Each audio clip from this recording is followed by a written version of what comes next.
जय हिंद प्यारे विद्यार्थियों। इसके पहले वाले क्लास में ध्यान रखना, हम आपको बता दिए थे कि सामाजिक विज्ञान के पेपर में आपके लिए कौन कौन से महत्वपूर्ण क्वेश्चन है। 4 नंबर वाले क्वेश्चन में जो भी क्वेश्चन आपके लिए इंपॉर्टेंट थे उसमें कुछ क्वेश्चन आपको करवा दिए थे। आज के क्लास में ध्यान रखना, आपको 4 नंबर और 6 नंबर में जो भी क्वेश्चन पूछने के योग्य होंगे और पूछे जाने लायक होंगे उन सभी क्वेश्चन के ऊपर हम लोग बात करेंगे और एक एक क्वेश्चन को बहुत ही बेहतरीन तरीके से जानेंगे। तो सबसे पहले ध्यान रखना, जो आपका क्वेश्चन नंबर 3 तक करवा दिए थे, क्वेश्चन नंबर चौथा ध्यान रखना आपका क्या है कि विदेशी व्यापार से आप क्या समझते हैं। विदेशी व्यापार से आप क्या समझते हैं, विदेशी व्यापार की अभिनव प्रवृत्तियों का उल्लेख कीजिए। ध्यान रखना, विदेशी व्यापार से आप क्या समझते हैं, विदेशी व्यापार की अभिनव प्रवृत्तियों का उल्लेख कीजिए। तो हम आपको बता दिए थे कि विदेशी व्यापार क्या होता है कि जब एक देश से, जब कोई भी व्यक्ति एक देश से दूसरे देश में वस्तुओं को ले जाकर के क्या करता है, बेचता है, उनको सामानों का आदान प्रदान करता है, तो उसे हम लोग क्या कहते हैं, विदेशी व्यापार। जैसे मान के चलो अपने यहाँ टाटा कंपनी लोहा बनाई, उस टाटा कंपनी के द्वारा बनाया गया लोहा ले जाकर के जब विदेशों में बेचा जाएगा, अमेरिका में बेच दिया गया, जापान में बेच दिया गया, फ्रांस में बेच दिया गया, जॉर्जिया में बेच दिया गया, तो ध्यान रखना उसे हम क्या कहेंगे, विदेशी व्यापार। मतलब जब एक देश से सामान को ले जाकर के दूसरे देश में वस्तुओं को बेचा जाता है तो उसे हम कहते हैं विदेशी व्यापार। अब देखो, जो भी विदेशी व्यापार है वो पूरे तरीके से प्रॉपर एक एक चीज आपको यहाँ दिख रही होगी, प्रॉपर एक एक चीज को यहाँ लिख करके बेहतरीन तरीके से दिखा दिए और कॉपी में कैसे आपको लिखना है एक एक हेडिंग बाय हेडिंग आपको दिखा दिए। अब देखो इसमें दिया है कि विदेशी व्यापार क्या होता है, आप समझ में आ गया। अब देखो विदेशी व्यापार के अभिनव प्रवृत्तियां कौन कौन सी हैं उनको हमें जान लेना है। तो विदेशी व्यापार की ध्यान रखना कई अभिनव प्रवृत्तियां हैं, जिसमें ध्यान रखना 2 महत्वपूर्ण है। अब जैसे पहला है समुद्री मार्गों पर निर्भरता। अब ध्यान रखना, अगर आपको विदेशी व्यापार करना तो आपको समुद्री मार्गों पर निर्भर होना पड़ेगा। अभी सोचेंगे कि आपको अफ्रीका में जाके विदेश व्यापार करना है या ऑस्ट्रेलिया में जाके व्यापार करना, तो भाई वहां सड़क तो बना नहीं पाओगे समुद्र के ऊपर कि पुल डाल के बना दोगे, मारेगा कदान में सुनामी का लाल ढहा जाएगा कुल पुल। तो इसलिए पुल तो बना नहीं सकते कि आप ट्रक में लाद के लेके जा पाओगे, और हवाई जहाज में इतना वेट आप लाद के ले जा नहीं सकते क्योंकि ज्यादा वेट कर दोगे तो ऊपर जाने के बाद हाफने लगेगा इंजन में, पावर जितना देना पावर नहीं दे पाएगा, दब दे गिर जाएगा समुद्र में। तो आपको वहां भी जहाज, हवाई जहाज में भी ज्यादा सामान लाद के नहीं ले जा सकते। तो बचा है आपका समुद्री मार्ग। अब समुद्री मार्ग में बड़ा बड़ा शिप होता है, ज्यादा से ज्यादा माल लोड करके आप ले जा करके विदेशी व्यापार कर सकते हैं। तो इसलिए विदेशी व्यापार में आप देखेंगे, विदेशी व्यापार में 90% जो चीजें निर्भर होती हैं वो होती है समुद्री मार्ग पे। 90% का जो विदेशी व्यापार होता है वो समुद्री मार्गों से ही होता है। तो इसमें लिख दिया गया है कि भारत के विदेशी व्यापार का एक बहुत बड़ा हिस्सा आज भी समुद्री मार्गों पर निर्भर है, और वो केवल भारत का ही विदेशी व्यापार नहीं, हर देश का ही यही हाल है। आगे चलते हैं, सेवा क्षेत्र का प्रभुत्व। अगला पॉइंट दिया गया है कि सेवा क्षेत्र का प्रभुत्व। सेवा क्षेत्र के प्रभुत्व का मतलब है कि आधुनिक समय में जो नए नए सॉफ्टवेयर बनाए जा रहे हैं, जो डिजिटलाइजेशन किया जा रहा है, इनके ऊपर भी क्या है, अन्य देशों को निर्भर किया जा रहा है। अन्य देशों में इन चीजों को भी ले जाकर के बेचा जा रहा है, उनको भी इसके विषय में जानकारी दी जा रही है। तो इसमें प्रॉपर लिख दिए हैं कि आधुनिक समय में भारत सॉफ्टवेयर जायंट के रूप में उभरा है, जिससे विदेशी मुद्रा के भंडार में भारी वृद्धि हुई। इससे विदेशी मुद्रा के विषय में भाई वृद्धि हो गई करेगी, जो विदेशी मुद्रा भंडार है। क्योंकि विदेशी मुद्रा भंडार हमेशा ध्यान रखना इस चीज के ऊपर निर्भर करता है कि कितना आप विदेशी व्यापार कर रहे हैं। ध्यान रखना, एक होता है स्वदेशी मुद्रा भंडार, जो आप अपने देश में व्यापार करते हो उसे स्वदेशी मुद्रा भंडार के रूप में देखते हैं। जब आप उसी चीज को ले जाकर के विदेशों में बेचोगे तो विदेशों में बेचने से जो पैसा मिलता है वो विदेशी मुद्रा भंडार में जमा होता है, तो ये हो जाएगा विदेशी मुद्रा भंडार। तो प्रॉपर इस तरीके से आपको एक एक क्वेश्चन को लिख लेना है। ये ध्यान रखना 4 अंक वाला क्वेश्चन है। इसके बाद ध्यान रखना हम बात करते हैं अपने अगले क्वेश्चन की। अब ध्यान रखना, जो हमारा क्वेश्चन नंबर 5वां है, क्वेश्चन नंबर 5वां कह रहा है कि परिवहन क्षेत्र का विकास देश के विकास में कैसे सहायक हो सकता है। परिवहन क्षेत्र का विकास देश के विकास में कैसे सहायक हो सकता है, ये हमारा 5वां क्वेश्चन है। अब देखो, परिवहन क्षेत्र का विकास देश के विकास में कैसे सहायक हो सकता है, ये निम्नलिखित प्रकार से सहायक हो सकता है। जैसे आर्थिक गतिविधियों को बढ़ावा, अगर परिवहन क्षेत्र में हम विकास करेंगे तो हमारे देश की जो आर्थिक गतिविधियां इनमें भी बढ़ावा मिलेगा। क्यों? क्योंकि जैसे मान के चलो कि परिवहन का विकास हुआ हमारे देश में, ज्यादा से ज्यादा गाड़ियां हैं, तो अब ज्यादा से ज्यादा कच्चे माल और कच्चे सामानों को ले जा करके हम क्या कर सकते हैं, फैक्ट्रियों में पहुंचा सकते हैं। अब मान के चलो कि 2000 कुंटल चावल है, या मान चलो लगभग 50-60 ट्रक चावल है, अब उसको फैक्ट्री में ले जाके आपको पहुंचाना है, तो 50-60 ट्रक चावल को अगर फैक्ट्री में ले जाके आपको पहुंचाना है तो उसके लिए ध्यान रखना आपको काफी लंबा समय लग जाएगा अगर एक ट्रक से पहुंचाना है। और वहीं अगर आपको 4 ट्रक है तो थोड़ा जल्दी होगा। अब 50 ट्रक है, 50 के बाद मिला के उठा ले जाओ, दौड़ने की जरूरत है नहीं, तो टाइम की बचत होगी।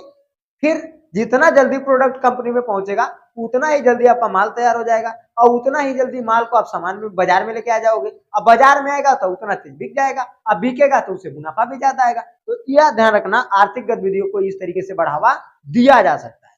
इसके बाद दूसरा है क्षेत्रीय असंतुलन को कम करना। क्षेत्रीय असंतुलन को कम करने का मतलब क्या है कि ध्यान रखना, ये जो परिवहन है, ये ध्यान रखना कुछ ऐसे गांव होते हैं जो शहरों से काफी दूर होते हैं, लेकिन परिवहन उन गांवों को भी शहरों से जोड़ने का काम करते हैं।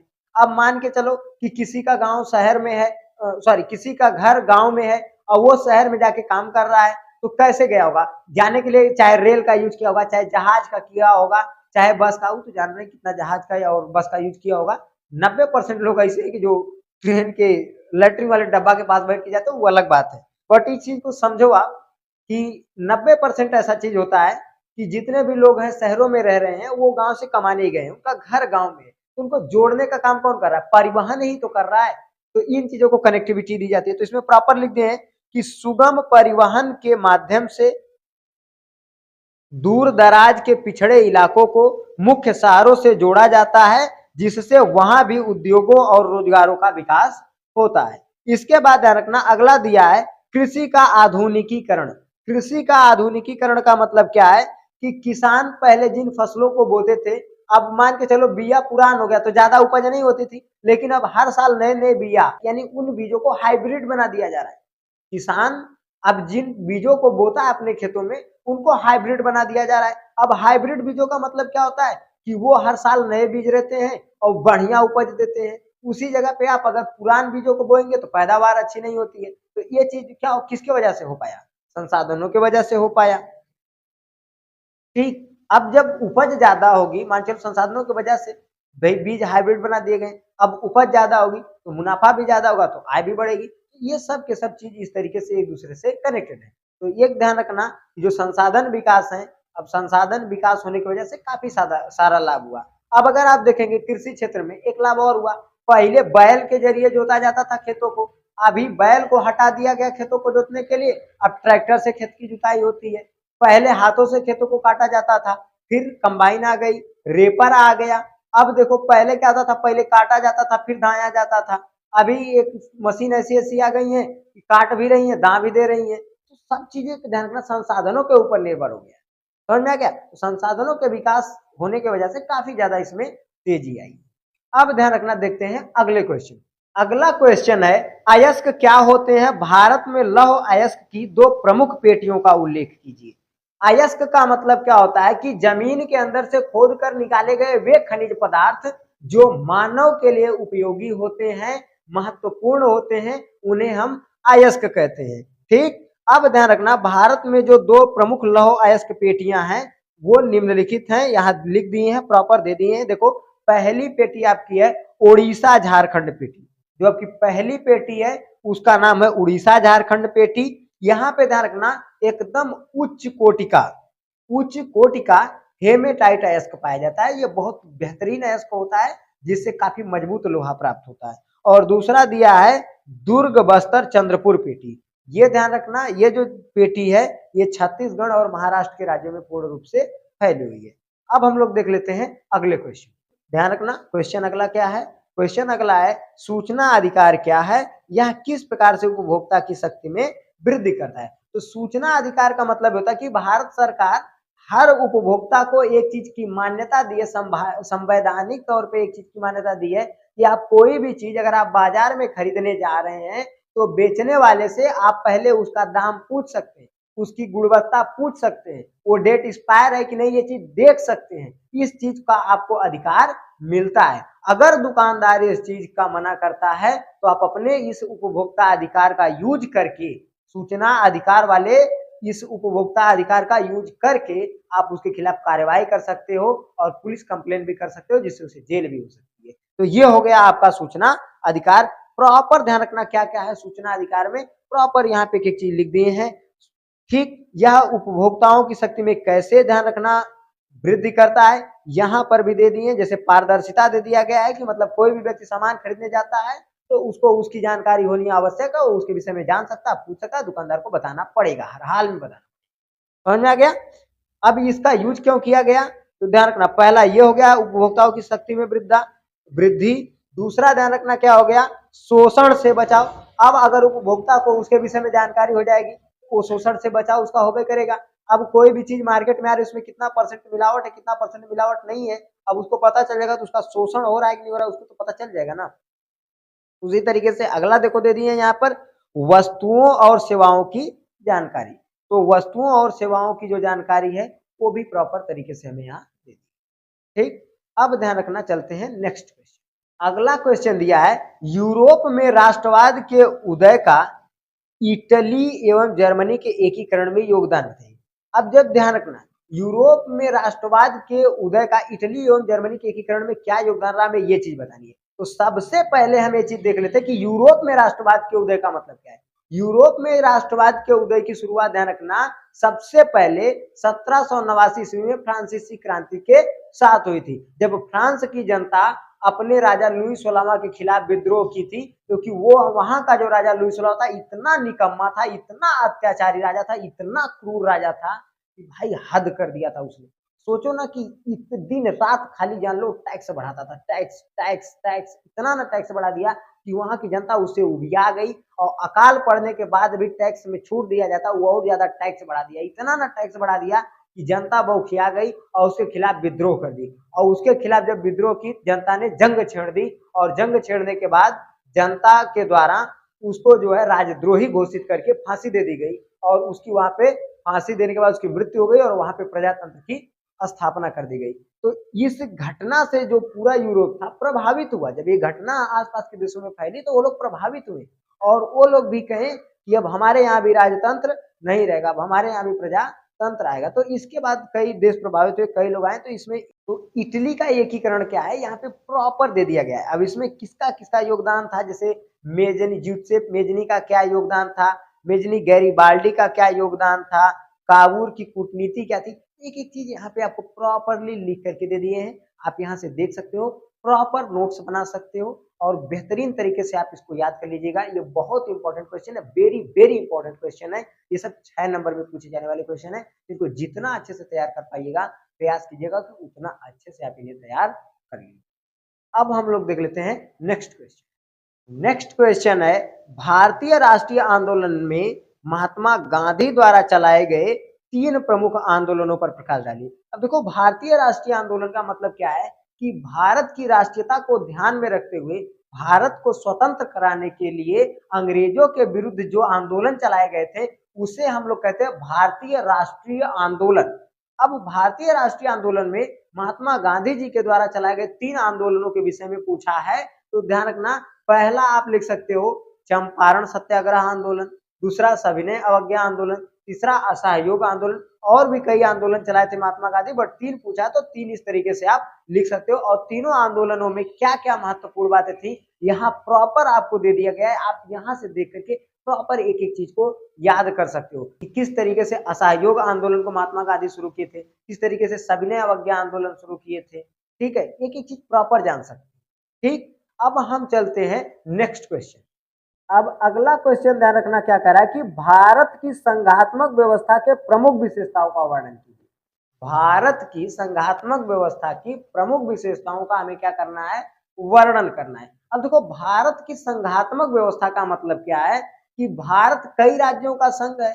आप पढ़ेंगे संविधान में तो इसमें तुरंत बताता है कि भारत राज्यों का संघ है। तो भारत कई राज्यों का संघ है, भारत में 29 राज्य हैं, भारत राज्यों के संघ से ही मिलकर के बना है।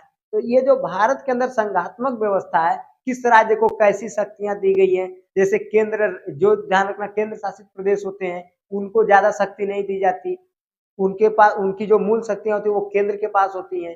कैसी व्यवस्था है, इसके विषय में क्या क्या डिटेल है, इसको प्रॉपरली यहाँ पे लिख दिया गया, आप यहाँ से देख करके लिख सकते हो। अब ध्यान रखना, अगले क्वेश्चन पर चलते हैं। अगला क्वेश्चन दिया है, संगठित तथा असंगठित क्षेत्र के रोजगार में अंतर स्पष्ट कीजिए। संगठित क्षेत्र के रोजगार को मिलने वाले लाभों का वर्णन कीजिए। अब देखो, संगठित तथा असंगठित क्षेत्र में रोजगार की बात करते हैं। संगठित का मतलब ये होता है कि जब आपको कोई भी काम प्रॉपर मिल जाए, कि आपको हमेशा के लिए मिल गया, अब आपको उसमें से निकलने की जरूरत नहीं है, तो उसे कहते हैं संगठित रोजगार। और कोई एक ऐसा काम जो आज आप पकड़े हो लेकिन कल का पता नहीं कि कल आपको वो रोजगार मिलेगा कि नहीं मिलेगा, तो उसे कहते हैं असंगठित रोजगार। अब संगठित का मतलब ये समझ लो कि प्रॉपर अगर आप सरकारी नौकरी कर रहे हो तो वो है संगठित रोजगार। लेकिन अगर आप कहीं दिहाड़ी खट रहे हो, लेबराई खट रहे हो, मजदूरी कर रहे हो, तो ये हो जाएगा असंगठित रोजगार। क्योंकि क्या पता आज उस व्यक्ति के पास पैसा है, काम करवा रहा है, कल उसके पास पैसा ही नहीं रहे, काम खत्म कर दे, काम ही ना करवाए, मना कर दे, कहे कि नहीं अब हम करवा नहीं पाएंगे, तो ये हो जाएगा असंगठित रोजगार। संगठित ये होता है कि जब आप सरकारी काम करते हो, आप किसी कंपनी में एम्प्लॉय होते हो, तो ये होता है संगठित, क्योंकि आपके जाने का समय, वहां से निकल कर आने का समय सब डिसाइड होता है, सब निश्चित होता है। बट असंगठित में ये सब निश्चित नहीं होता है। अब ध्यान रखना, इस प्रश्न में आगे हम लोगों से पूछा है कि संगठित क्षेत्र के रोजगार को मिलने वाले लाभों का वर्णन कीजिए। तो जो संगठित क्षेत्र के रोजगार हैं, इनमें जो लाभ मिलते हैं, इसका सबसे पहला लाभ ये है, ध्यान रखना, कि प्रॉपर जो सैलरी है वो समय पे मिल जाती है, यानी जो उनका पैसा है, जो सैलरी है वो समय पर मिल जाता है। दूसरा लाभ इसका ये है कि वो जब काम की उनके काम की एक उम्र होती है, जब वो उस उम्र को पार कर जाते हैं तो उन्हें वहां से रिटायर कर दिया जाता है। रिटायर करने के बाद कंपनी उन्हें अलग से पैसा देती है, और इसके बावजूद भी हर महीने उस व्यक्ति को खाने पीने में दिक्कत ना हो, तकलीफ ना हो, इसके लिए ध्यान रखना, सरकार उसको हर महीने पेंशन के रूप में भी कुछ धनराशि देती है। समझा गया? तो ये सब संगठित क्षेत्र में रोजगार करने वाले व्यक्ति को जो मिलने वाले लाभ हैं, ये वे सब चीजें। अब असंगठित की बात करें तो असंगठित में जो व्यक्ति काम करेगा उसको पैसा भी टाइम से नहीं मिलता, मिलेगा तो 10 बार जाके रेरुआएगा, भैया दे दे काम है, तब तो कैसे कैसे मिल जाएगा, नहीं तो वो भी नहीं मिलने वाला। तो ये सब असंगठित क्षेत्र में रोजगार की हानियां है, एक कमियां है कि असंगठित क्षेत्र में अगर आप रोजगार करेंगे तो आपको ये सब नुकसान झेलने पड़ जाएंगे। अब ध्यान रखना, हम बात करते हैं अगले क्वेश्चन की। अगला क्वेश्चन ध्यान रखना क्या दे रखा है, भारत के अर्थव्यवस्था के क्षेत्रक कौन कौन से हैं, भारत के आर्थिक विकास के साथ साथ विभिन्न क्षेत्रकों की संरचना में हुए परिवर्तन का वर्णन कीजिए। अब देखो, भारत के अर्थव्यवस्था के कौन कौन से क्षेत्र हैं, तो भारत की अर्थव्यवस्था के 3 क्षेत्र हैं। एक है प्राथमिक क्षेत्र, एक है द्वितीयक क्षेत्र, एक होता है तृतीयक क्षेत्र। प्राथमिक क्षेत्र का मतलब क्या होता है कि जब हम कोई भी चीज प्रकृति से प्राप्त करते हैं तो उसे हम कहते हैं प्राथमिक क्षेत्र, प्राथमिक सेक्टर। जैसे हम फसल बोएंगे, खेतों से प्राप्त करेंगे, तो वो प्रकृति से ही प्राप्त हो रही है। कोई भी चीज जब हम खेती करते हैं तो वो चीज हमें कहां से प्राप्त होती है, प्रकृति से। पेड़ पौधे प्रकृति से, सोना चांदी जब हम जमीन से खोद कर निकालते हैं तो वो भी हमें कहां से मिलता है, प्रकृति से। तो जो भी चीज हमें प्रकृति से प्राप्त होती है उसे हम रखते हैं प्राथमिक सेक्टर में। ये हो गया भारतीय अर्थव्यवस्था, ये हो गया भारतीय अर्थव्यवस्था के प्राथमिक क्षेत्र। अब दूसरा आता है भारतीय अर्थव्यवस्था के द्वितीयक क्षेत्र। अब देखो, भारतीय अर्थव्यवस्था का द्वितीयक क्षेत्र ध्यान रखना क्या होता है, तो जब हम प्रकृति से प्राप्त चीजों को कंपनी में ले जाकर उसको किसी अन्य रूप में ढाल देते हैं तो उसे कहते हैं भारतीय अर्थव्यवस्था के द्वितीयक क्षेत्र। जब ध्यान रखना, हम प्रकृति से कोई भी चीज प्राप्त हुई, हम उसको ले जाके कंपनी में उसको कुछ अलग बना दिए उसका, तो वो हो जाएगा द्वितीयक क्षेत्र। और जब उसको हम बेचने के लिए बाजार में ले जाके पहुंचा देंगे तो वो हो जाएगा भारतीय अर्थव्यवस्था के तृतीयक क्षेत्र। जब हम उसको बेचने के लिए बाजार में पहुंचा देंगे तो वो भारतीय अर्थव्यवस्था के तृतीयक क्षेत्र में आ जाएगा। समझ में आ गया? जैसे मान के चलो, प्रकृति से हमें गेहूं प्राप्त हुआ, हम गेहूं को ट्रक में लाद के फैक्ट्री में पहुंचा दिए, फैक्ट्री में उसका बिस्कुट बना दिया गया। बिस्कुट को तो ध्यान रखना, जब प्रकृति से हमें जो गेहूं प्राप्त हुआ वो प्राथमिक में आएगा। जब उसको हम लाद के फैक्ट्री में ले गए बिस्कुट बनाने के लिए, तो जब बिस्कुट बना दिया गया फैक्ट्री में तो द्वितीयक में आ जाएगा बिस्कुट। और जब उसको बेचने के लिए बाजार में लेकर रख देंगे तब हो जाएगा तृतीयक क्षेत्र में। तो ये हो गया भारतीय अर्थव्यवस्था के क्षेत्र। अब इनमें कौन कौन सी चीजें हैं, क्या क्या परिवर्तन है, ये एक चीज प्रॉपरली आपको यहाँ लिख के दे दिए, आप यहाँ से देख करके प्रॉपर एक एक चीज याद कर सकते हो। बढ़िया से मन लगा के आप पढ़ेगा, ये एक चीज आपको प्रॉपर याद हो जाएगी, कोई भी चीज आपसे छूटने वाली नहीं है। नेक्स्ट क्वेश्चन ध्यान रखना आपका क्या है, कह रहा कि भारत में प्रचलित किन्हीं 3 प्रमुख कृषि प्रकारों का संक्षिप्त परिचय दीजिए। तो भारत में प्रचलित किन्हीं 3 कृषि प्रकारों का हमें संक्षिप्त परिचय देना है। पहला कृषि प्रकार ध्यान रखना जो भारत में प्रचलित है उसका नाम है गहन कृषि। गहन कृषि आप देखोगे कि गांव में जो कुछ ऐसे लोग हैं जिनके पास छोटी छोटी जमीन के टुकड़े हैं, ज्यादा बड़े जमीन नहीं है, ज्यादा जमीन नहीं है, तो लोग अपने उन्हीं छोटे जमीन के टुकड़ों पर क्या कर लेते हैं कि जैसे गेहूं का सीजन इस समय चल रहा है, देखेंगे तो कुछ दूर में गेहूं बो देंगे, कुछ दूर में सरसों हो जाएगी, कुछ दूर में चन्ना हो जाएगी, कुछ दूर में मटर हो जाएगी, कुछ दूर में देखेंगे तो प्याज रोप देंगे, कुछ दूर में लहसुन बो देंगे, कुछ दूर में आलू बो देंगे। मतलब देखोगे तो उसी छोटे से टुकड़े पे थोड़ा थोड़ा करके कई सारी खेती कर देते हैं। तो जब ध्यान रखना जमीन के हम किसी एक छोटे से भूभाग पे हम कई प्रकार की खेती को करते हैं तो उस खेती को गहन कृषि कहते हैं। गहन कृषि ध्यान रखना क्या होगा कि जब हम जमीन के किसी छोटे से टुकड़े या किसी छोटे भूभाग पर कई प्रकार की खेती को करते हैं तो उसे गहन कृषि के नाम से जानते हैं या उसे गहन कृषि कहते हैं।